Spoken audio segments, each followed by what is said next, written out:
Forgive and forget मतलब कुछ किसी को माफ़ कर देना और उसकी बातों का किया हुए को भूल जाना। क्या आप कर सकते हैं?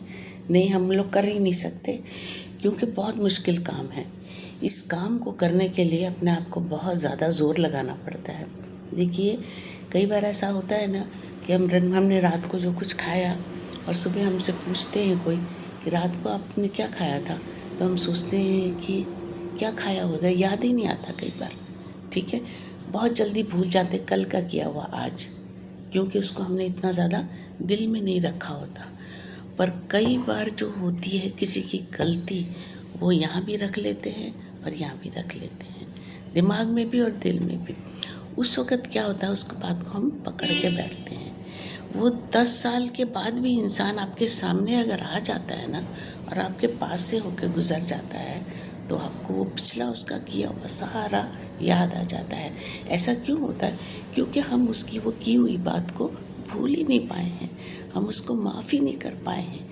तो भूलना इतना ज़रूरी है क्योंकि वो जो 10 साल से आपके अंदर कीड़ा पड़ा है, वो आपको अंदर तंग कर रहा है और उस तंग करने के इसमें आप आवेश में आ जाते हैं। वो अंदर निकल तो नहीं रहा आपके, क्योंकि वो इंसान आपके पास नहीं है, वो रिश्तेदार आपके पास नहीं है, वो समय आपके पास नहीं है, वो घड़ी आपके पास नहीं है जिस समय को आप रिटेलिएट करना चाहते हैं या गुस्सा निकालना चाहते हैं। उस समय का वो इंसान या घड़ी या समय कुछ जब आपके पास नहीं होता, तो वो चीज़, वो भावना आपके अंदर रह के आपको तंग करती है। और फिर 10-12 साल बाद भी अचानक अगर वो दिख जाता है तो वो पक्का गुस्सा चालू हो जाता है।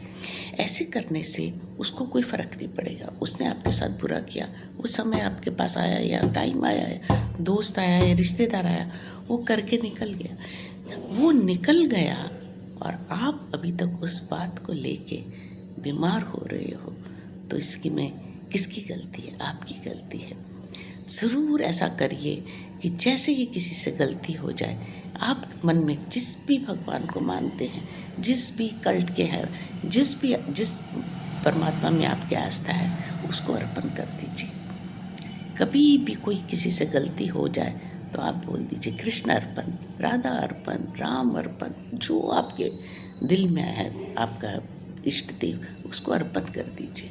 वो जाने, उसकी गतमत जाने, उन्होंने उसको क्या दोष किया, उसकी क्या सज़ा देनी है, उसको क्या करना है, वो जाने। उस स्थिति के लिए आप अपने कर्म आज ना बनाइए, क्योंकि ये जो कर्म है यही आपका प्रारब्ध बन रहा है। और वो जब गठड़ी आप लाद के आ जाएंगे, दूसरी जगह पे आएंगे, फिर आपको बहुत मुश्किल हो जाएगी। उस समय पता नहीं आप किस हालात में हो, वो झेल भी पाओगे कि नहीं पाओगे टाइम को। तो इसलिए कम से कम अपने जितनी भी आप सोचते हो कि मेरे कर्म है, देखिए कर्मों के लिए जो वो होता है ना, उसके लिए आपको बहुत सचेत रहना पड़ेगा, क्योंकि उसकी गति कितनी है, बहुत गहन है। कर्मों की गति के आगे बड़े बड़े भी झुक गए हैं, हम क्या चीज़ हैं।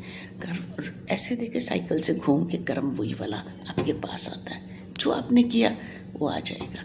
इसलिए किसी का बुरा मत करिए, रब को सौंप दीजिए, तू जान तेरी गत में। Thank you.